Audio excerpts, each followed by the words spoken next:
all people, for the elimination of all bars of color, creed, and clime, for the removal of economic and social barriers, for the proper understanding of the sanctity of human personality and the dignity of labor, so that all individuals, all families, and all nations may live in amity and fellowship and unite around the holy feet and hail thee as who really are, our one true, eternal, and all loving Father. Thank you. Thank you, President. May I now call upon Rotarian President Meghanathan to read the four-way test. Thank you, Pradeep. Good evening, all. Thank you for Rotary Club of Chennai, Germany, and for the President, Lord Dr. Ramesh Babu, for giving this wonderful opportunity. The four-way test of the things we think, say, or do is a test used by Rotarians worldwide as a moral code for personal and business practice. The test can be applied to almost all aspects of the life. The four-way test is 1. Is it the truth? 2. Is it fair to all concerned? 3. Will it build goodwill and a better friendship? 4. Will it be beneficial to all concerned? That's all. Thank you. Thank you all. Thank you, Meghanathan.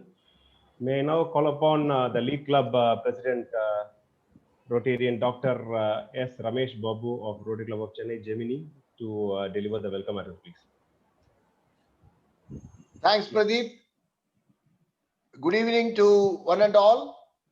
On behalf of Rotary Club of Chennai, Gemini, and the other participating clubs, Rotary Club of Ambattur, Rotary Club of Chennai Era, Rotary Club of Chennai Radiance, Rotary Club of Valacheri, their respective presidents, Viswanathan, Tyagarajan, Pradeep, Meghanathan, and other T20 presidents, Rotarian Alankar, and our own secretary, Rotarian Anindya Ghosh, and other members of Rotary Club of Chennai, Gemini, Dr. JVK, Dr. Mr. Ravindran, Rotarian Jayaraman sir, Maithili madam, my wife Sujata Ramesh Babu, and other T20 presidents, Rotarian Niranjan Rao, and our GGR is there, and all the other Rotarians and T20 presidents, secretaries, and our past treasurer and past president, Rotarian Ravi Chakravarti, and Bhairavan Babu sir, and all other Geminians and other Rotarians of District 3232. I welcome on behalf of you the speaker of the day, Dr. Murad Lala from Mumbai. He has joined us from Mumbai for this excellent speaker meeting. He is going to share with us his quest to Mount Everest. And he is a great speaker as well as a motivator. And once you listen to him, we will all know how you can achieve things, how you can make ordinary people to become extraordinary through their dreams. I think that is his way of approach, and we have to learn a lot of things from his approach. And we are very happy to have you here, sir. On behalf of District 3232 and other Rotary clubs of this District 3232, I extend a warm welcome to you, and I also thank you for accepting our invitation to share your views. I once again welcome every one of you for this excellent program. Thank you. Over to Pradeep. Thanks, Doctor. May I now call upon Rotarian Ravi Chakravarti to recognize the visiting Rotarians, please.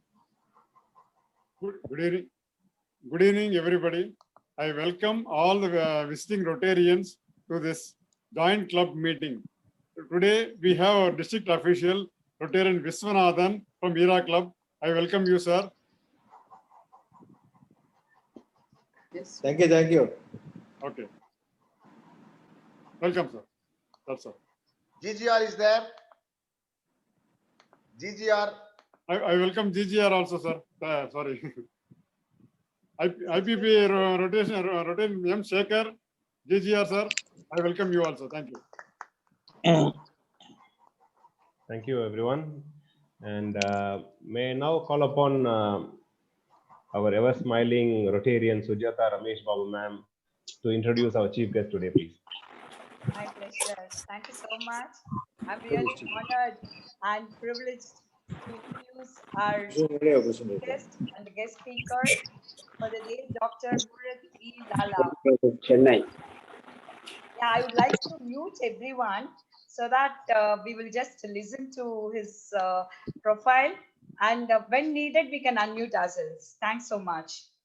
Yeah, he is an ordinary person with an extraordinary dream. Dr. Murad Lala, an alumni of the Lawrence School, Lovedale, is a cancer surgeon working at PD Hinduja National Hospital, Mumbai. For the past 18 years, he has been working there. Young enough to seek adventure and mature enough not to be foolhardy, he believes in getting out of his comfort zone and pushing the envelope, and has made time away from his profession and challenged himself in other arenas of life to make himself a more mature and complete person. He dared to fail because he believed that if you have not stumbled, you have not tried hard enough. That's a wonderful thing, Doctor. By becoming the very first Indian civilian doctor to summit Mount Everest on 19th May 2013 at 9:10 a.m., he has just proved to himself what he always believed in. Limitations exist only in the human mind. The cancer surgeon realizes that normality is a paved road. It is comfortable to walk on, but no flowers grow on it. Towards realizing his childhood dream of summiting Mount Everest, he completed the Triple Crown expedition in October 2012, in which he summited 320,000 feet peaks around Mount Everest. The 1 month long vigorous training in basic and advanced mountaineering, rock climbing, crevasse rescue, and snowcraft geared him to take on the greatest challenge of summiting the highest point on earth. Murad was part of the 5-member multinational team of Peak Freaks that spent about 6 weeks at Everest Base Camp training and acclimatizing for the summit push. All the members were successful in safely summiting Mount Everest, maintaining the flawless safety record at Peak Freaks. Some of his other extracurricular achievements are: he has taken part in extreme sports, participated in the Raid D Himalayan Car Rally in 2007, 8, and 9. Awarded trophy for securing 3rd in the car category in 2009. Along with his wife, she is also an adventure sports enthusiast. She is Dr. Mamta Lala, a pediatrician. Wonderful couple. Basic and advanced Arctic polar training at Svalbard, Norway, January 2019. Participated in the 1,400-kilometer cyclotron race across Iceland, June 2017. He participated in Standard Chartered Mumbai Half Marathon 2013, 2014, 2017, Navy Half Marathon 2016. Skydiving, bungee jumping, parasailing, whitewater rafting. I think we need a break, sir. You've done so much. Initially, I thought, let me do away with few things, but you are amazing. You are a real role model. Even while when you were a child or a student, you joined NCC and you stood out as All India Best Cadet Air Wing, winner of Prime Minister's Gold Medal, represented India at Singapore in NCC India contingent, and you were a B certificate holder. And not only that, he is a holder of a private pilot's license, and he received the gold medal, Duke of Edinburgh's award in 1981. So he truly believes the miracle is not that he submitted. The miracle is that he had the courage to take the first step. I present to you Dr. Murad Lala, wonderful person. We are so happy, sir, to have you. Welcome you, sir. The stage is yours. Thank you. Thank you so much. We also have a lot of Rotarians who are marathon runners. Rotarian Meganathan is a marathon runner, and there are many more Rotarians who actively participate in sports. Good, good. Great to hear that. Thank you. Thank you, Doctor. Before we start upon, may I request everyone to switch off their videos to have a better bandwidth clarity for the presentation, which is going to be done by the doctor. May I request everyone to switch off their videos, please? May I now call upon Doctor to take us along in his quest to Mount Everest? We welcome our AG Rotarian Nandagopal. Welcome, sir. And we also welcome our past President Srinivasa Rao. Okay, may I start? Yeah, please start, sir. Okay, thank you. First of all, thank you very much, Dr. Ramesh Babu, for this invitation. It's always a pleasure to speak to the Rotarians, and I'm not a Rotarian, but I truly acknowledge all the great work that you all are doing. I'm sorry, I'm still in my operation theater attire because I've just come out of surgery. I'm still in hospital. So I'll just share my screen, and then I shall take you through my journey to Mount Everest.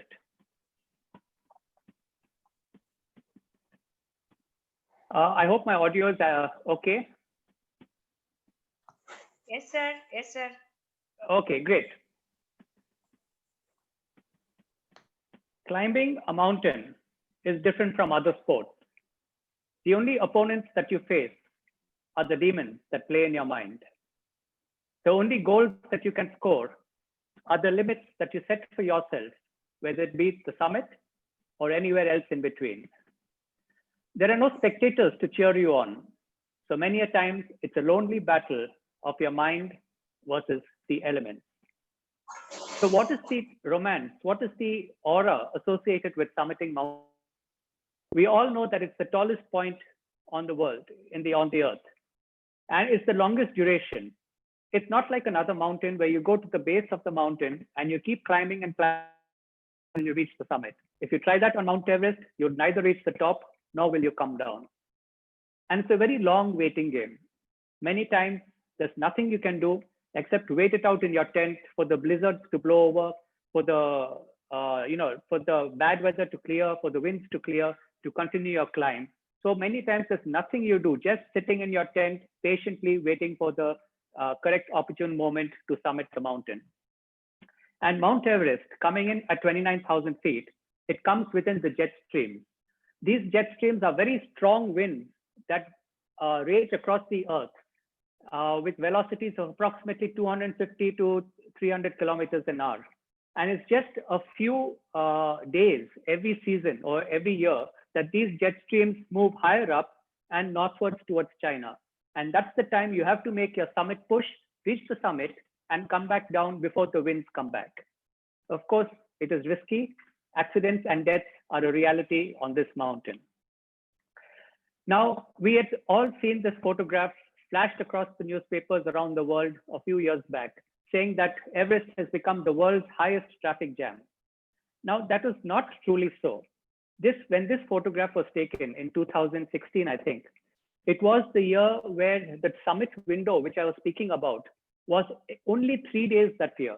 So anyone who wanted to be on the peak of Mount Everest that year had only 3 days to do it. So everyone was at that correct point over there, which I'll explain to you later, so that they could make the summit push, reach the summit, and come back down before the winds come back. And that's why this long traffic jam, you can see a long queue near the summit. But it happened only that year. And the rest of the year, the next 300 days, nothing can happen on Mount Everest, and there's no one on Mount Everest. So it's not truly very crowded over there as has been made out. Like you can see this long queue over here. Now, I had one big problem when I decided to summit this mountain. I had never done mountaineering earlier.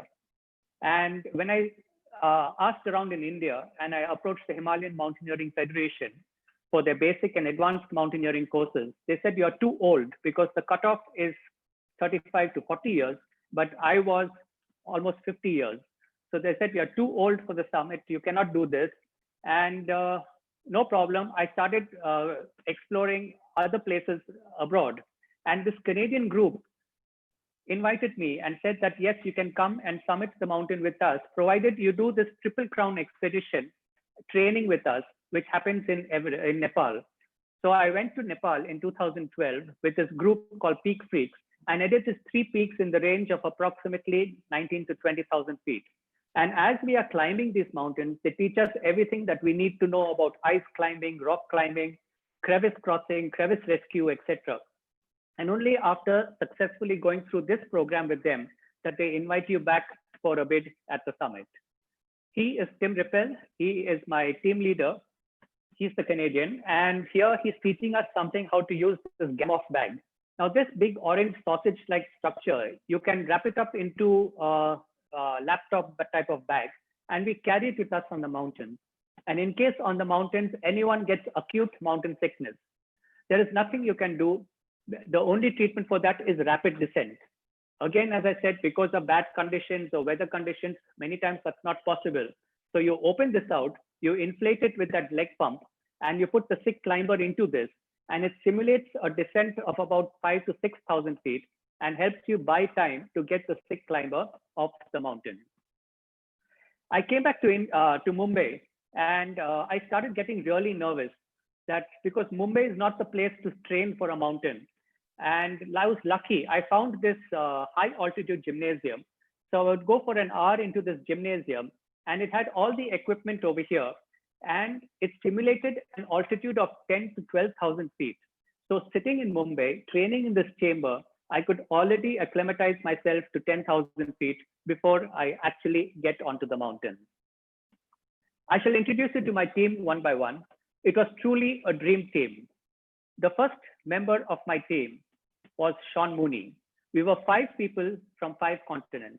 Now, Sean Mooney, I'm sorry, my video is not playing properly, but it's okay. So Sean Mooney was a Canadian, and he was a Canadian, and he was the Canadian chess boxing champion. I had never heard of this term before. What is chess boxing? And apparently you box in the ring, and when you're supposed to go to your quarters to rest, a chessboard is brought into the center of the ring. You play chess for 4 minutes, and you again start boxing. So it's the ultimate mental and physical endurance game. The next person, I'm sorry, the video is not playing, but the person whose back you are seeing is Kevin Fairbrother, and he is from Australia. Kevin had successfully summited Mount Everest earlier, but this time he was attempting to summit the mountain without oxygen. So far in the world, less than 100 people have done that. Unfortunately, on the last day below the summit, he became too breathless, so he had to put on his oxygen, and it just became his second successful summit with oxygen. He is Kevin Fairbrother here. The third person in our group and the youngest in our group was Patrick. Patrick was 24 years old, thin, wiry guy, and he was from Ireland. He was a vegan. Now, the Sherpas found it very difficult. What do you feed a vegan on the mountain? So they would give him some powder. They would say, put water, put sugar, mix it and have this. And towards the end of the trip, they told him that this is called champa, and this is what they feed the bulls and the yaks on the mountains with. But mentally very strong. We were once walking at approximately 20,000 feet when our team leader got a message on his satellite phone telling us that Patrick's eldest brother, who was climbing a mountain in America, had died in an avalanche. We thought that's the end of his trip. He's going to go back, but he was very practical about it and said it's going to take 5 days to get back to the United States, by which time all the formalities will be over. So he said he'll continue climbing and do the peak in honor of his dead brother, and he continued climbing with us. The next person in our team was myself, the only doctor and the only Indian in the group, and also the eldest in the group. And the fifth person in our group was from South Africa. Sean Mooney, this lady, Lee Den Hond, was from South Africa, and she was climbing for the HIV children in South Africa. Because of that, we had a lot of media hype behind our team. We had a film crew come in and film us right up to Everest Base Camp. And once a week, we were shown on TV in South Africa, and people used to phone in and pledge funds for the children with HIV. And that's how they got the money for HIV. And that's how we got a lot of media coverage behind our team. So we were 5 people in the team from 5 different continents. Now, if you want to get to the Nepal Everest region, you take a small flight from Kathmandu. It's approximately a 45-minute, 50-minute flight. And you fly into this small airport called Lukla, which is at 9,000 feet. So you have this small aircraft flying in with these huge mountains all around. And it's a very exciting flight to be on. And you come in, which is a very scary airport. It's considered one of the scariest airports in the world because it's only 400 meters long. It's got a deep valley at that end. And where we are filming it from, it's a big mountain. So this pilot has one attempt at a proper landing or a proper takeoff. And so it's a very exciting flight to be on. And this airport is not open throughout the day. It's just open for a few hours during the day when there are no clouds, when there are no winds are down. So all the flights come in together. The turnaround time is very fast, and the flights, the passengers inside jump out, the passengers outside jump in, and within no time, the plane takes off again. So you can see this over here. And I'm sorry, the videos are not running well. I think again, the bandwidth problem, but anyways, so this plane comes in here and you can see the other aircraft is going out and this plane will come in over there. And this is the plane going out. And as this plane is going out to take off, again, it stops because in front, another aircraft has come in to land. And this gets very exciting because now this plane, it sort of has to do a dance because this plane has to go out, then that plane comes in, and then only that plane can, take off. Place to stand. I wish this video was running properly. You'd have actually seen how these planes crisscross each other and, make place for the other aircraft. So anyway, now this plane has come onto the runway. The other plane goes in. So everything that you need for your climb, all the equipment, everything comes in on the small aircraft. This place is called Lukla, and literally it's designated as one of the scariest airports in the world because of this short runway, high altitude, one mountain at one end, a deep valley at the other end. And when this plane actually takes off now, you will notice that there is actually a slope in the runway. So it's a very exciting flight to be on. If you all do not want to summit Mount Everest, at least do this flight into Lukla and out of Lukla. It's a thrilling experience. And once we reach Lukla, this is Lukla. It is a totally different world. There are no more roads. There are no more vehicles. And everything that you need for your climb goes in on the back of these yaks or the Nepali porters. These Nepali porters, phenomenally strong people. They carry these massive loads and still they'll be walking 2 to 3 times faster than the mountaineers. Now from Lukla, we have to get to Everest Base Camp from 9,000 feet up to 17,000 feet. In your enthusiasm, if you rush in, you'll get acute mountain sickness and that's the end of your trip. So you take it easy, stopping at all these small tea houses along the way. The dictum being that you will not ascend more than 1,000 feet in a day so that your body has time to acclimatize to the altitude. And gradually in about a week's time, you'll reach Everest Base Camp. These are some of the visuals along the way. A lot of suspension bridges, prayer stones, the temples, the prayer flags, and of course, the prayer wheel. It is very important wherever you go, you respect the local custom. So whenever we see the Tibetan prayer wheel, we keep it on our right, we move it in a clockwise direction, and the prayers go up to the heavens. Initially, a lot of forest area, but as you enter Sagarmatha National Park region, it gets replaced by ice, rock, and snow. At a place called Rinpoche, the highest spiritual leader of Nepal, he resides over there, and he does a special puja, blessing us for a safe onward journey. And then we continue our way towards Everest Base Camp. So here you can see the person with the green haversack is me. The one with the blue haversack is me. And way ahead, you can see 2 peaks over there. The one on the left is Mount Everest, and the one on the right is Mount Nupse. Look at the day, a clear blue sky. You think this is a day, very nice day to summit Mount Everest. But look at the plume coming off the summit. That shows that the jet streams are there. And this is not a day you'll be able to summit Mount Everest because there are very strong winds at the summit in the range of about 200 kilometers an hour. Before we reach Everest Base Camp, we come to a place called Monument Hill. Our team leader made us sit down there and he gives us a serious talking to, telling that you're getting into serious business because death is a reality on this mountain. And every stone pile that you see there, each of these are called chortens, and each one represents a climber who's lost his or her life while attempting to summit this mountain. So it is serious business. If you want to turn back, now is the time to turn back. And then we reach Everest Base Camp. This is Everest Base Camp at 17,600 feet. It is an international village of tents that come up during the climbing season, and the rest of the year, there's nothing over here. And this entire region is actually a glacier. You can see where all the tents are is actually a glacier. So it's a moving structure. We are ringed by these huge mountains all around, and that yellow tent in the foreground was my tent. Now, it's a very unique experience for us city people to sleep on a glacier. I'm sleeping here. When I get up in the morning, my tent has shifted somewhere else.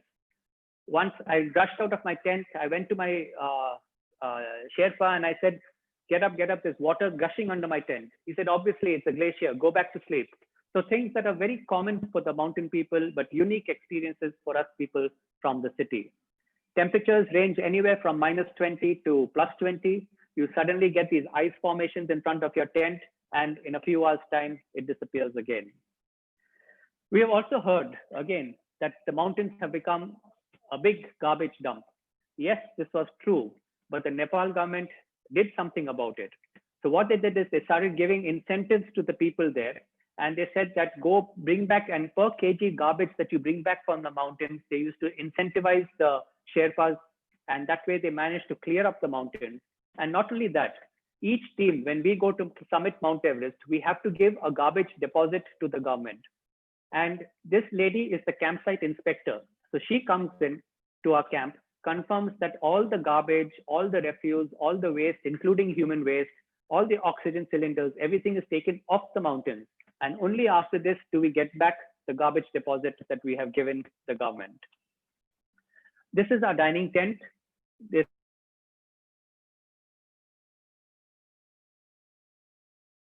table, you expect 5 to 6,000 calories per day and at least 5 to 6 liters of fluid per day. It's very important that you keep yourself well hydrated at this altitude. At base camp, we get fantastic food. Thanks again to the Nepali cooks. And on special occasions, they even made sizzlers for us. So unique experience again at 17,000 feet to have sizzlers, but this is only up to base camp. Beyond that, I will show you, you're on your own. Now, before we actually step onto the mountain, a Tibetan monk comes in and he does another very special puja. Now, this puja is seeking permission of Sagarmata Chomolungma. It's a revered mountain. So seeking permission of this mountain to step onto her. And only after this puja do we actually start our climb on Mount Everest, and they permit us to continue on to Mount Everest. This is a photograph at sunset from a place called Kalapathar, just next to Mount Base Camp.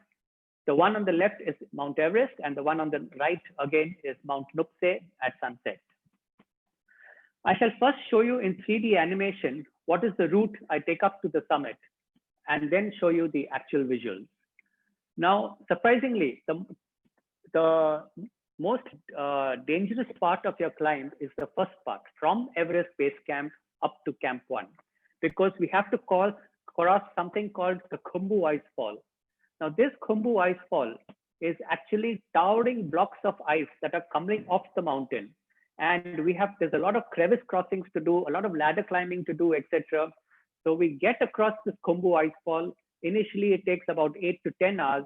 We go to Camp 1. We spend a day at Camp 1 and come back all the way down to Everest Base Camp. We start this process again, cross Everest Base Camp, go to Camp 1, and then we proceed to Camp 2.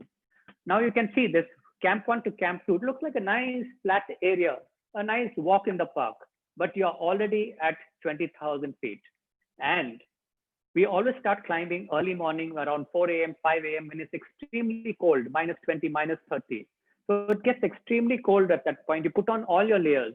The problem is that the moment the sun comes up, it hits the snow and gets reflected onto you, and your body temperature starts rising and you start sweating. The moment the sun goes behind a cloud, the temperature suddenly becomes minus again, and the sweat on your body turns to ice. So you can't allow this to happen. So you keep removing your layers, putting on your layers, and slowly, gradually getting to Camp 2. At 20,000 feet, the oxygen content there is only 50% that at sea level. So every step is laborious, even though it looks like a nice flat area. It takes quite some time. You reach Camp 2, you spend the night there, again come back to Camp 1, and again all the way down to Everest Base Camp. You start this whole process again, and now you go Camp 1 one night, Camp 2 one night, and now you'll climb to Camp 3. Climb 2 to Camp 3 is again a very difficult segment. It's a very steep incline, and it is solid blue ice. You have to keep climbing and climbing this place for about 7 to 8 hours to reach Camp 3. And this is it. It actually struck me. You know, I'm doing this just on a whim. I can turn back at any point of time. But look at this blue ice, solid blue ice. It's so slippery, and you have to continuously keep climbing to reach Camp 3. And I thought of my cancer patient. It's okay for me, but what about my cancer patients? However difficult the journey is, they have to keep continuing. They have to go ahead. And that sort of gave me strength, and I kept going. You go to Camp 3, you spend a night there, again come all the way back, Camp 2, Camp 1, and Base Camp. And then only once your body is acclimatized to the low oxygen levels that you go towards Camp 4. Camp 4 is called, once you enter there at 26,000 feet, it's called the South Col. It is the dead zone. Mankind is not supposed to be left at this point. You're not supposed to be living at this point. Your muscles are slowly dying. So you put on your oxygen at this point, and you do not want to spend too much time in the dead zone. So you put on your oxygen. In the evening, you start your climb towards the summit. You have to continuously keep climbing up and up to the summit. You cannot stop anywhere because, as I said, it's too windy. You'll get hypothermia. So you have to keep climbing and keep climbing until you reach the summit sometime in the morning. Spend a few moments at the summit, and then again come back down all the way continuously to Camp 4. So the last day is going to be a continuous, approximately 24 hours of continuous climbing if you want to successfully summit and get back to safety. Now, these are the actual visuals that you see when we start climbing early morning. Each climber with his or her headlight, a very pretty sight to see, but it's very, very cold at that point of time. And this is the Khumbu ice fall, which I was talking about, the most dangerous part. Look at me, how insignificant I am between these towering blocks of ice. They're huge, massive blocks, sometimes 7, 8 stories tall, that are coming off the mountain, and they're just crumbling, and they can just collapse at any point of time. So it's a very dangerous segment to be on. The mountain that you see behind me is Mount Pomori. It is considered the daughter mountain of Mount Everest. And you can see the Everest boots that I'm wearing. They are very specialized boots. They themselves cost approximately 50,000 rupees. We also carry something called the Spot with us. Now, this Spot is a GPS device that I put on my haversack, you can see there. And back home, family and friends can follow me on the mountains and know exactly on the mountain where I am as per the Google map. We also have this SOS button that you see there, a red color button. So in case anyone gets injured or is in trouble, you press the SOS button, and depending upon the weather conditions, they decide whether they can come and rescue you or send in a helicopter. Luckily, when I was summiting Mount Everest, we did not have to use this. But when I was doing the training climb in 2012, at this point, when we are climbing, one of the climbers behind me, she slipped, she fractured her ankle. So you can see I splintered her ankle. We brought her down to a ledge. We pressed the SOS button, and within a few hours, this helicopter came in and tried to rescue her. They found a ledge where we could bring her, where the helicopter could land over here. We put her into the helicopter. She was evacuated, and the same evening, she got her ankle operated. Now, coming back to the Khumbu ice fall, this is the Khumbu ice fall. You can see a lot of rope climbing that we have to do here. And I said a lot of ladder crossings. I look at this huge block of ice, however pretty that area is. I cannot sit on this and say, take a selfie or take a photograph on me. At any point of time, this whole thing will come collapsing down. So your Sherpa tries to keep pushing you on. Hurry up, hurry up. You have to get across this segment as soon as possible. It's a very dangerous segment to be on. If you see a helicopter going beyond Everest Base Camp, it's going for a rescue. Here, you can see one helicopter there going for a rescue. And this is another time we photographed this rescue happening. You can see the helicopter, and can any of you see the climber? That is the climber there. So sometimes the helicopter cannot land. So they throw down a rope, you hitch the climber on, and as a sling operation, the climber is brought off the mountain up to base camp, then put into the helicopter and evacuated to Kathmandu. This is also called the Khumbu Icefall and the popcorn segment. This part is called the popcorn segment. I summited in 2013, and in 2014, exactly at this spot, an avalanche happened and 16 Sherpas lost their lives. So there was no climbing in 2014. They abandoned the climbing season for that year.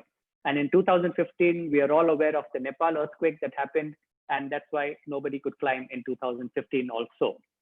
Here I'm doing a crevice crossing, and the person behind me, his name is Mingmar. He was my personal Sherpa on the mountain, and he's literally my guardian angel. And without these Sherpas, it is almost impossible for people like me to summit Mount Everest.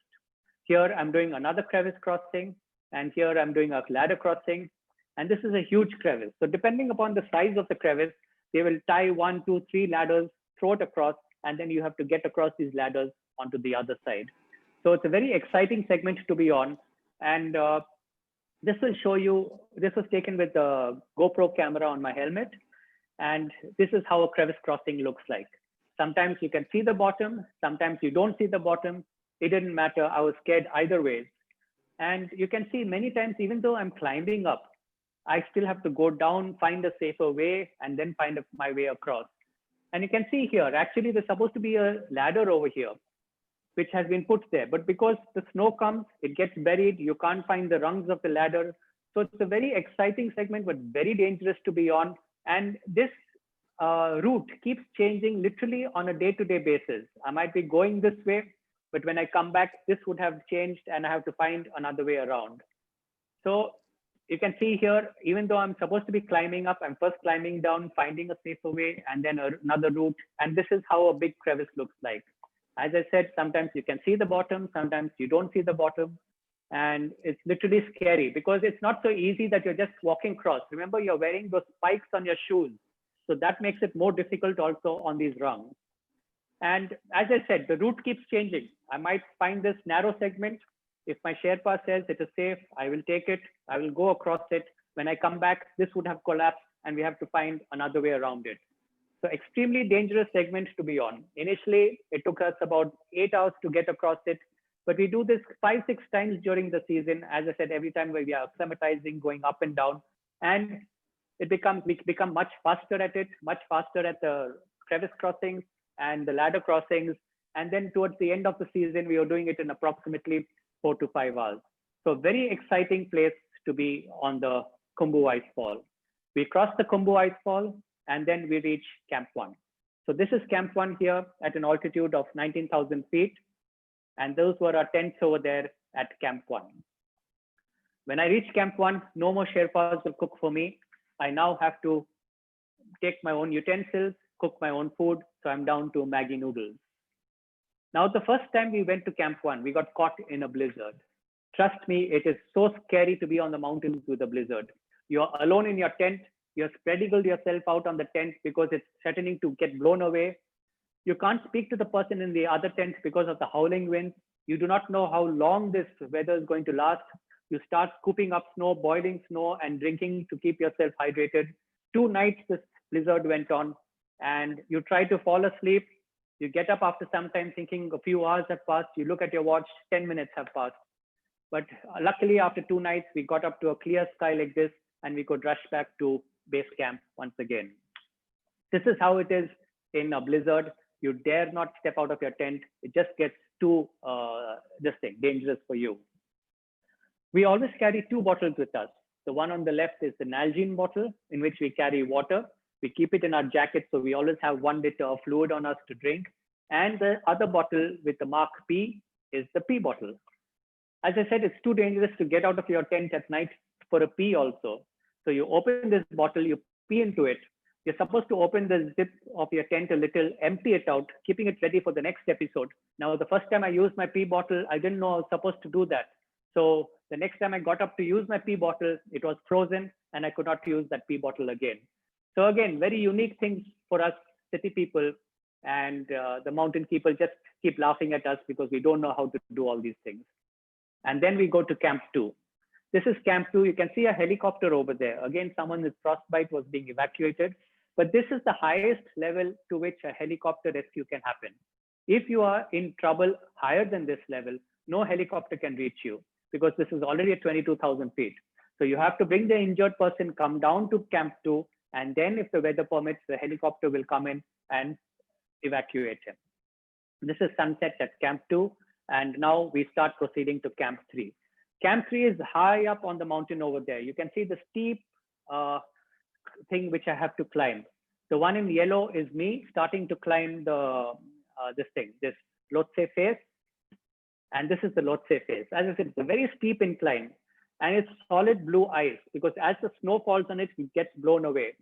Don't get fooled by this clear sky and all. It's extremely cold at this level, and you have to keep climbing and climbing over here. This is 4 of us. The 5th one took the photograph. You can see way down there some of the climbers. We are going higher and higher, and we cross the Z band. This lines on that mountain is called the Z band. It's a very constant feature that can be seen on the planes flying over. And we get above the clouds, and then we reach Camp 3. Now this is Camp 3. It's a ledge dug into the side of the mountain. Now we'll be 3 people per tent, so you can see 2 tents only over there. You can see the snow swirling across because it's very windy at that point of time. This is at 24,000 feet. Now you can see the climber without his socks. It is very important that at the end of your climb, you take care of the little details. You have to remove your socks, clean the sweat between your toes, otherwise that will turn to ice and that will lead to frostbite. So however exhausted you are, you need to take care of the details. There's a saying on the mountain, it's not the mountain that kills you. It is the pebble in your shoe that will kill you. So take care of the little details and the entire picture will fall into place. So entire month of April 2013 went in this up, down, acclimatizing ourselves for the summit push so that we will be able to, our body will withstand the death zone. And then we get the weather input, and we were told that the weather input, the summit window, which I was speaking about earlier, is anywhere between May 18th to May 24th. So our team leader chose May 19th as a summit day. And now you set out from base camp and you'll go straight Camp 1, 2, 3, 4 up to the summit and back again. So it will be continuous 1 week of climbing. You go out of base camp, you ring up home from an area that has network. You tell them that the next time they hear from you, hopefully you would have summited and come back. So the next 1 week, they're not going to hear from you. And we go towards the summit. So this is going towards Camp 4. And you can see that mountain in the cloud over there in the middle. That is Mount Pumori, which I was showing you earlier, way above me. Now it's way below me. And we're going towards Camp 4. Again,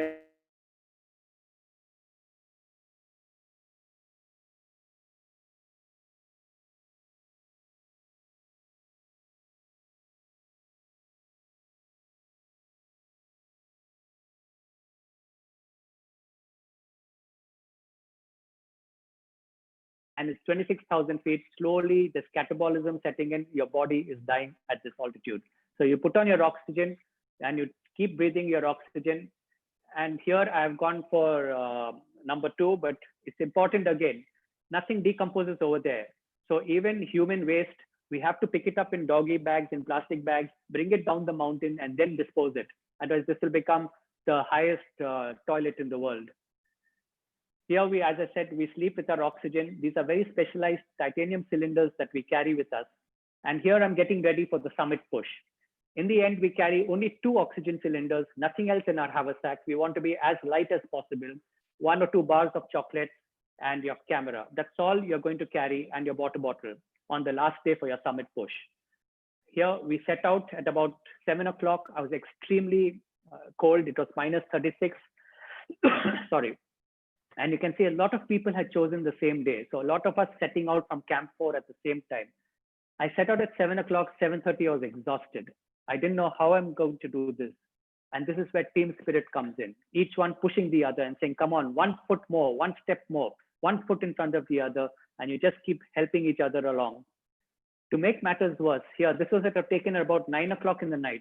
The first person was Mingmar, my Sherpa, second person was me, and the one behind me in red is Lee. At 9 o'clock, 9:30, my headlight, which I was wearing, packed up. And I told my team leader. I said, I don't have light. So he said, either you turn back or continue without light. You don't need light to see so much where to put your foot. You need light to see, you're wearing your mitts, you're wearing your gloves. It's extremely cold. And you have to unlock your climber, something called the Jummar, from one rope, put it onto the next rope, lock it properly, and then continue your climb. So if you have light for that, it makes it easy. And thanks again to my teammates and teamwork, I could continue climbing.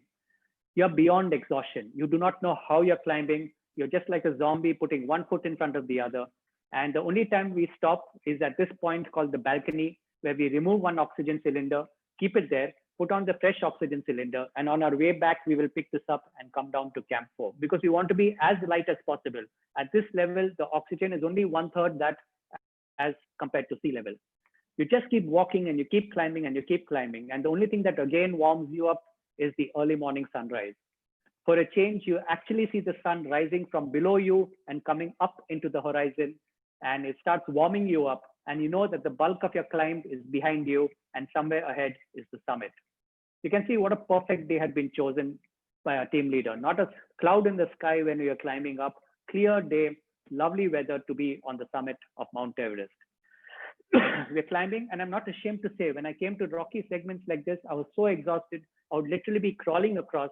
Then again at the ice and snow, I would stand up and start climbing once again. So you're keeping on climbing, and we were very lucky. We saw something called the pyramid. This pyramid is the shadow of Mount Everest on the Nepal Valley.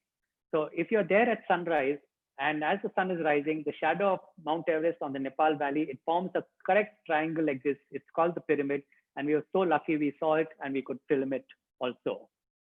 We keep climbing, and all this time as we are climbing, we do not see the summit of Mount Everest. Even after the whole night of climbing, I cannot see the summit. I'm seeing something called the South Summit. And it is only when I reach the South Summit over here, that way ahead over there is the actual summit of Mount Everest. So that is me coming onto the South Summit. And now I have only 2 more obstacles remaining. Something called the ridge. Now this is the ridge, if you can see. A very narrow segment I have to cross. To the left is the Nepal Valley. To the right is the China Valley. I got very nervous at this point. To make matters worse, climbers are crisscrossing each other. So it is very, you have to scary. You have to remove your Jummar from this line, get across the climber, and again put it back onto the safety of the line. So it gets very scary. And I asked my Sherpa, I said, if I slip, should I slip to the left or to the right? He's saying, fall to the right, fall to the right. You live longer. The fall to the left is 8,000 feet. The fall to the right is 12,000 feet. So he thought he was cracking a big joke, but trust me, at that altitude, nothing is a joke. So anyway, I managed to get across this segment, and then you have the Hillary Step. This Hillary Step is a solid rock face that you have to see over there, about 40 feet vertical height. Even though it's at 29,000 feet, as the snow falls on it, it gets blown away. So you can see it's always rocky like this. And you have to literally haul yourself up, pull yourself up, straddle it, and get across to the other side. So this is again another bottleneck on the summit. You can see a lot of climbers waiting there on the left-hand side to come down because the climbers are going up. Only one can go up or one can come down at the same time. So it's a sort of bottleneck over there. So it's very difficult. So just 20 feet, 40 feet, but it took me more than 20 minutes to get across this segment. We get across here, I'm starting the thing, we get across it. And when I cross it in front, I can see the summit of Mount Everest. And I know that I'm going to reach the summit of Mount Everest. You can see here, I'm coming, but however fit you are, whoever's the athlete, you cannot walk faster than this. For every step you take, you have to stop, get your breath back again, then take the next step. Every step you get breathless. So it's extremely difficult to walk even at this altitude. But here I'm so close to the summit, I'm not giving up. There are no more obstacles remaining, and I'm going towards the summit. So this was on May 19th, about 9:10 a.m. And here you can see again, one step, stop, one step, stop. You cannot walk faster than this.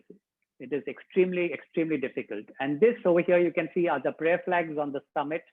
And here, that is the summit of Mount Everest. And here I am with my Sherpa at the summit of Mount Everest. So it was May 19th, 2019 at about 9:10 a.m. I had the privilege on standing on the summit of Mount Everest. But you have no time to savor the moment, to enjoy the moment, because you've got just a few minutes at the summit. You have to remove your helmet, remove your oxygen, remove your goggles. You have to photograph yourself on the summit. Otherwise, it is not acknowledged by the Nepal government that you summited Mount Everest. You take your photographs and you start coming down because you got limited oxygen supply. The weather changes in a jiffy over there. So you have to still come back to safety. So you just take your photographs and you set back towards Camp 4. It is also playing on your mind that most of the deaths on Mount Everest do not happen on the way up, but happen on the way down. You can see as I was climbing up, it was absolutely clear, but look at the clouds over there. The clouds are coming in. I have to go through the clouds and reach back Camp 4. If anyone dies on Mount Everest in the death zone above 26,000 feet, the bodies remain there because you yourself are just about surviving. You can't bring back another body. And because of the cold conditions, the bodies do not decompose. So depending upon your climbing route that year, you cross some of these bodies. And this was a Japanese climber who had died a few years earlier. And you just say a silent prayer and you continue quickly on your way down because you know the stark danger that you are in at this altitude. So I keep climbing down and I reached back Camp 4 at about 6 p.m. the next day, solid 23 hours of continuous climbing. You're too exhausted. You just crawl into your tent. Early morning around 4 a.m., 5 a.m., you get up, you bypass Camp 3 and you come down to Camp 2. And here I am at Camp 2 having a nice hot cup of tea again. The next day you get up early, bypass Camp 1 and come back to base camp. And it's only when you reach base camp that you let it sink in and acknowledge that you have successfully summited Mount Everest. But as we were celebrating at base camp, suddenly we got message on a radio saying that a bad storm is coming in, so get out of base camp as soon as possible. So we got a helicopter to evacuate us from base camp back to Kathmandu. You cannot fly from Kathmandu into base camp. It's flying from 5,000 feet to 18,000 feet. You'll get acute mountain sickness and in 3 minutes you'll collapse. But from base camp, you can fly down. So that is a beautiful helicopter ride again that you can do. And here I'm going towards the helicopter, hugging my team leader for a once in a lifetime amazing experience and getting into the helicopter. And again, as I said, we were doing this because of the bad weather. And this is taking off. Again, I'm sorry, the video is breaking. Here I'm taking off from base camp.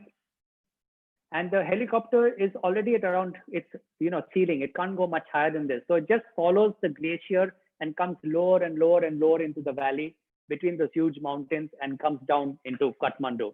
So it's again a lovely flight. You can see this is the glacier. It's just sort of following the glacier route, just slowly coming down into the valley.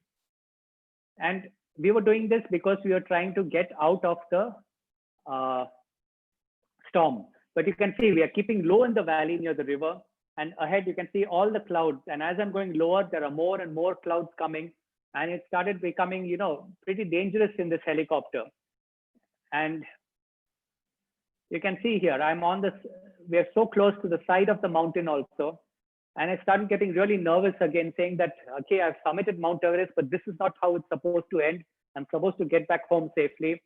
Unfortunately, we went into a whiteout. The pilot could not see anything. So we had to land on this field. We landed on the field. That whole day, the clouds didn't clear. We slept over there overnight. And it was only the next morning that it was a clear day. We could get back into the helicopter and fly to Kathmandu back for a nice warm bath and a lovely bed to sleep on after 2 months on the mountain. So it was an amazing experience. It was an amazing journey.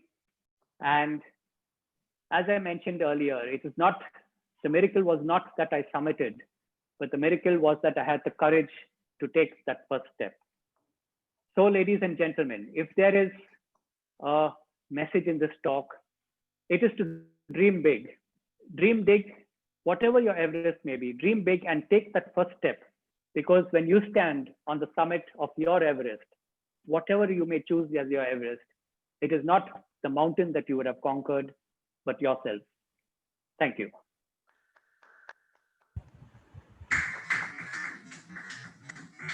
Wow, what a journey, doctor. One thing is very clear. I am never going to try this. You should have more courage. I was just going to say the opposite, but no, I'm not going to try it either. I'm speechless, doctor. Thank you. Climbing two floors without an elevator is an Herculean task for me. Fantastic. You Thank can you ask very much. questions. Pradeep, Yeah, you any can questions? request the audience for questions. Pradeep, can I ask the first question? Yeah, please go ahead, Raju.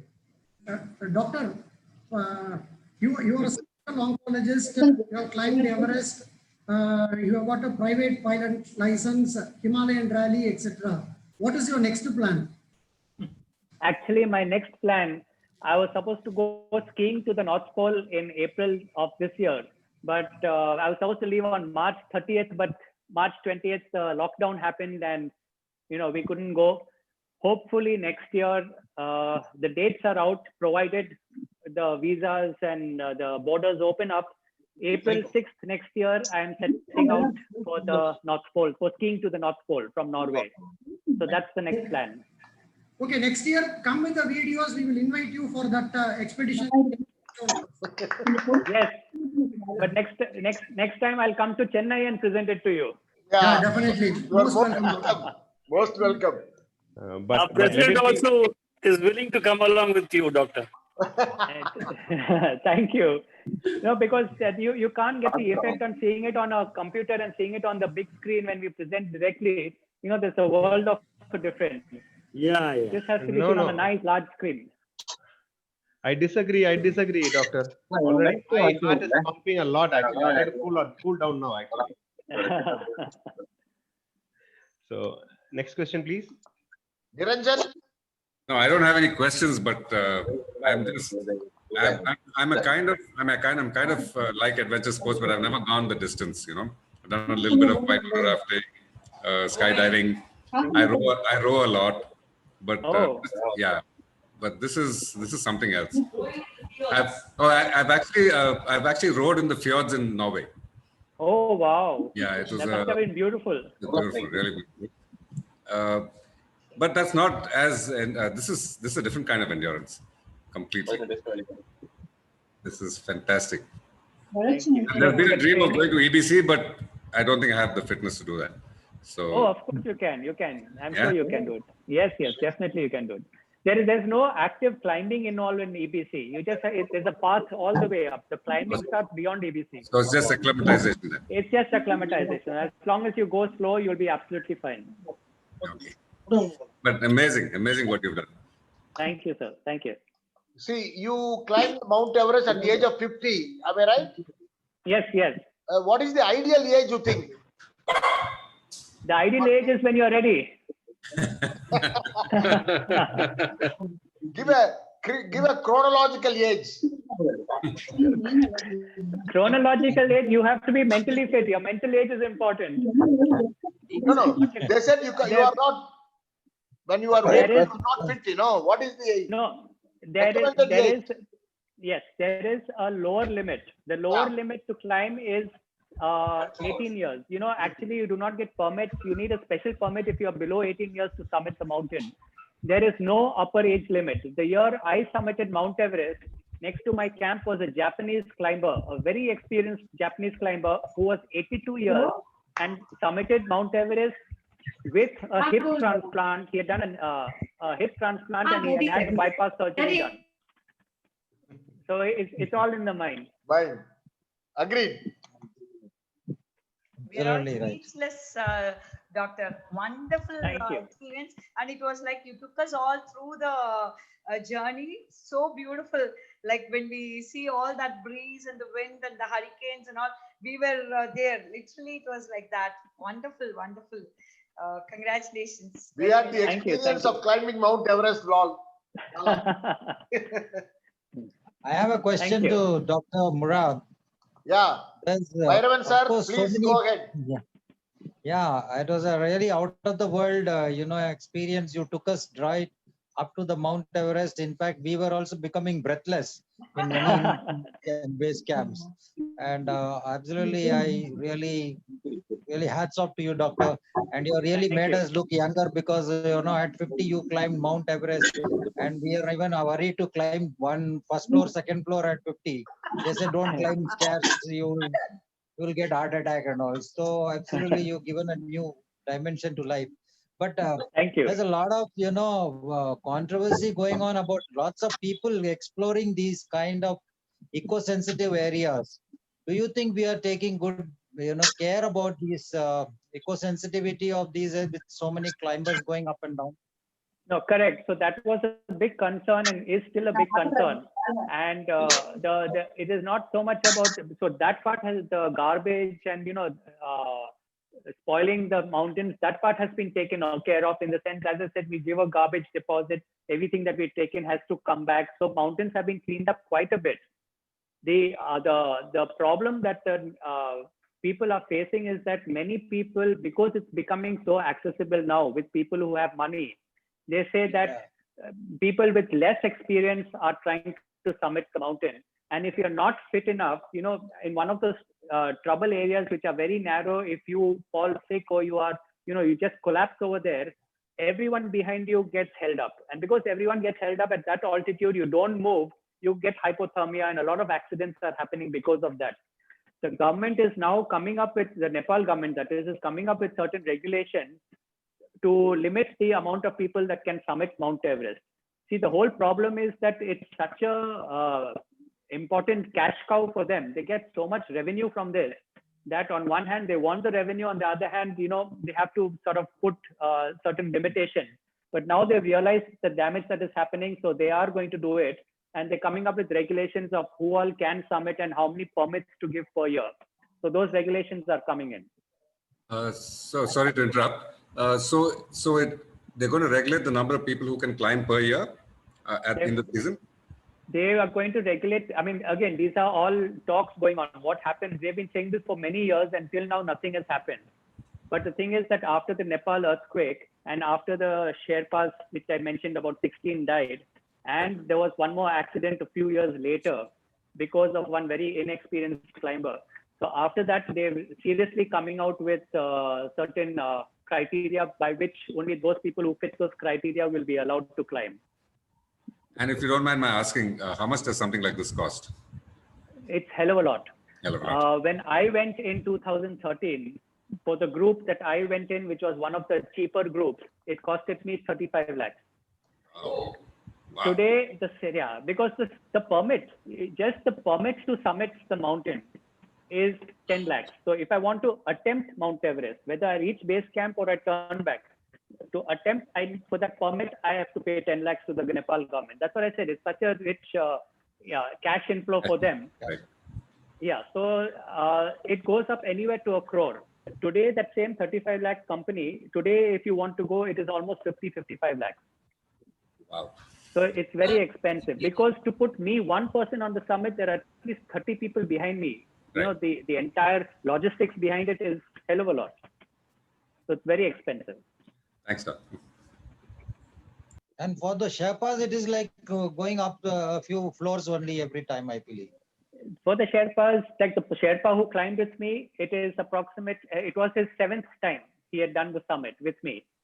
So for them, yes, they are, because they have a certain mutation in their genes that permits them to, be so physically active at that high altitude. So it's only the Sherpa community, which is a certain group of Tibetans that have actually from Tibet come into Nepal. They are the Sherpas. So that group can do the summit much easier compared to all of us. And they must be well paid for the job. So I mean, depends what you call well paid. Like my Sherpa, I paid him 5 lakhs for the summit and back. So he gets 5 lakhs per summit. And he can do it only once in a year, but that is 5 lakhs straight for him, which 5 lakhs Indian rupees, which means 10 lakhs in Nepali rupees approximately, which is very big money for them. Yes.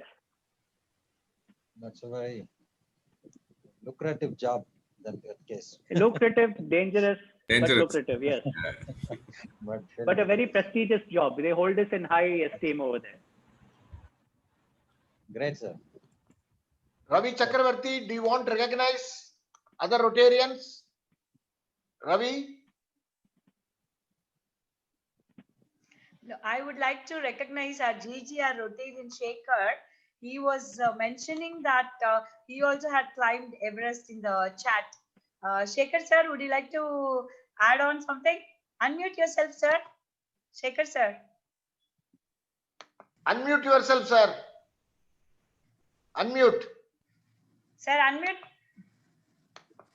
Shekhar? No, he's not seeing here. I don't know. Sir. I think his video is stuck now. Yeah. Oh, no. Video is not stuck. He's not. Now it's okay. Unmute பண்ணுங்க sir. Okay. Yeah. Now you can speak, sir. Sir, Dr. Sir, Namaskar. Yes. We can hear you. Please go ahead. Sir, I just want to know, you went by a traditional route or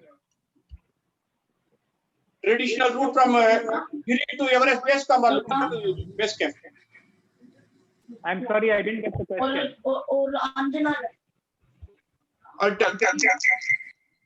I'm just talking. You went Everest Base Camp via traditional route or from Lukla you started trekking? From Lukla, we started trekking. Now, how many days it took to reach the base camp actually? We took 7 days. 7 days. Yes. That's you went via Periche or through via Dingboche? Both. We crossed both. We did a roundabout way. That is from Dingboche to Daboche, Loboche, and then to the base camp. Correct. While coming via Periche, via the valley. Yes, that's right. So that will be easy while coming down, I think. Actually, yes. I had a plan. Yeah, I had a plan to go this April 20, but due to pandemic, I cancelled all my program. Oh. Just to go to Everest Base Camp only, not to the Everest Base Camp. Next year you can go. Sir. Next year I'll try. Definitely I'll try. Yes, you'll really enjoy it. And my one suggestion is that if you're doing Everest Base Camp, there's something called the Gokyo Lake. Do that along with it. Yeah, Gokyo. From Namche, it takes a deviation. Correct. It will take approximately 5 days more, but it's worth it. Yeah. Very beautiful. Yeah, I because I'm trying, but only thing now it is because of this pandemic I cancelled. Maybe in the next time. 21 April I can try. Yes, great. So I'm really very happy to see you. Fantastic presentation. Thank you, great presentation, especially for all the Rotarians. And many of you would have seen only in the picture. But today we have got an opportunity to talk with a Everester from Mumbai. I wish you all the best and many more expeditions in the coming years. I wish you all the best. Thank you so much for giving me an opportunity to join your wonderful program. It's an honor to meet you, actually. Thank you, Sagar sir. Any more questions? Nothing, just that it's an honor to meet him. Yeah. Thank you. Nandagopal sir, any question? No, sir, I'm really dumbstruck. Like one of Doctor, I want to ask something. There is one quote about Mount Everest. I think Edmund Hillary or Tenzing. He said that when he tried and failed, he said that as a mountain you cannot grow, but as a man I can. And he scaled and he did that. Yes. So when you were climbing, did you get that kind of thought any point of time about it? And after climbing, don't mistake for this question, will these kind of achievements increases our ego or will it make us humble? How do you feel? See, the thing is that what was your first question? Sorry, yes. First question is, I was scared every day I was on the mountain. I was scared. I was extremely scared. And in fact, I had told my wife and my family that at any point of time, if I find it too much, I will just return. So I just took it every day. Every night I was wondering, it was so cold. I was wondering, why am I doing this? I can, just go back to my practice. Why am I suffering all this? Next morning, I'll say, okay, one more day I'll do, one more day I'll do. and that's how I managed it. Regarding ego, there is a saying on the mountain that climb a mountain so that you will see the world, not that the world can see you. So if you have ego, the worst place to be on is a mountain, because the mountain will teach you a lesson. Yes. Okay, because there is no sort of room for error on these sort of expeditions. So you cannot have any ego issues over here. You have to be humble. Even when you come back, you have to be humble, because they say you have not conquered the mountain. The mountain has allowed you to step onto her for a few moments. That's it. So and that's why no Everester will say, I conquered Everest. You will never say, I conquered Everest. You will say, I summited Everest. Okay, so we will never use the word conquer, because we can never conquer nature. So I think you have to be humble, and you have to be careful when you're on the mountain, or anything. I mean, not just mountain, in life in general. Right. Thanks, Doctor. Thank you. Thank you. Very much. You're so down to earth. Wonderful, sir. Wonderful. Thank you so much. Awestruck, dumbstruck, whatever, everything. So nice, so beautiful. Thank you. Any other questions? May you be an inspiration to many more people, Doctor. Thank you so much, sir. Thank you. Thank you.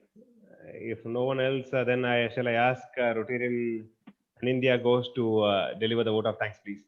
Anindya Ghosh is the Secretary of Rotary Club of Chennai, Gemini. Okay. Over to Anindya Ghosh. Unmute yourself. Ghosh, you're mute. Hi. Oh, Ghosh, again it's gone. Unmute, please. Unmuted. Yes. All right. Am I being heard now? Yeah. All right. Thank you. I think we have all thanked Doctor enough. But I still have the privilege of thanking once more. I would like to first thank all the Rotarians gathered here today, this evening, to listen to this lovely presentation. I would like to thank all the other members, my club members, as well as the other club that have gathered here, RCC Ambattur from Chennai Era and Chennai Radiance. Incidentally, I've had the privilege of meeting Rotarian Pradeep very recently for that thing at Ambattur, right? Yeah. Now we know each other. Thanks, Doctor. Thank you. And what a fabulous presentation we had today evening. Dr. Murad, Lala, thank you so much. I actually read a book by Jeffrey Archer, Paths of Glory. It's about George Mallory's quest to the summit. Yes. And it was a total visual of whatever I had read in that book. So thank you so much. I loved the tagline, or I wouldn't say a tagline, because it's not a corporate. It's about a person. You said you're an ordinary person with an extraordinary dream. Fabulous, fantastic. I'm just at a loss of words how to describe. So, and you have also one message you had is, if you have not stumbled, you have not tried enough. So that's a fantastic message that goes along with your presentation. And we all loved it. I especially loved the visuals on the Khumbu ice fall. I think that's the most dangerous part of this trip. Thank you so much. I would like to, I actually, for me, it was a big learning, a lot of information you shared, and I don't know whether I'll be able to, ever do that, but I certainly do a lot of trekking. So definitely it's a lot of, thank you for sharing your experience with all of us. Once more. Thank you. Over to Rotarian Pradeep. Thank you very much. Thank you, Goshi. May I now ask President to take over with the national anthem and adjourning the meeting, please. Okay. Yeah, we will all stand for the national anthem.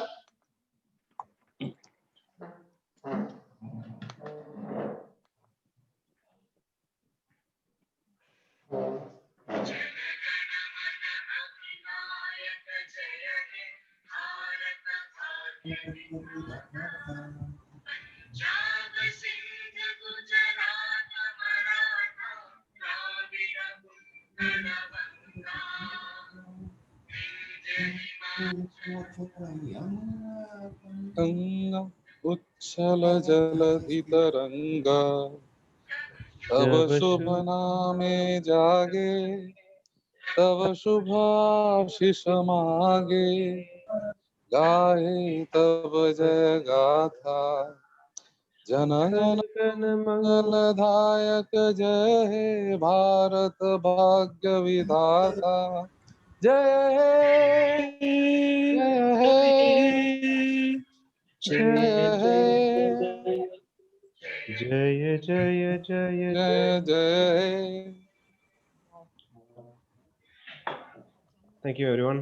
The joint club meeting, speaker meeting is adjourned. Thank you. Thank you. Very much. Bye, everyone. Thanks so much, doctor. Thanks for us. Thank you, doctor, for Thank you. being an Thank you MC. very much for including us. But one thing is for sure, I'm still out Thank you, Lala. to come out of this adventure. Actually, still. Pradeep is not climbing anywhere. Pradeep, you're not climbing anywhere, no? Never, never, never. Thank you, doctor. Okay, bye-bye. Thank you Bye-bye. very much. Bye, Thank you, bye, sir. bye, bye, bye. We all can have an excellent dinner now, a peaceful dinner, excited dinner. And We are coming to Kodambakam now. Niranjan, everybody did wonderfully well. Wonderful, wonderful. Thanks, ma'am. Jagar Sargun, thanks. Thank you, doctor. Thank you very much. Pradeep, bye. Meghanathan sir, Bye, bye, bye. Mega, bye. Bye. Doctor, bye. T20 presidents as well as Geminians. Thanks a lot. Thank you, sir. Thank you, sir. Thank you. Wonderful, wonderful. Bye. meet, sir. Good night. Good night.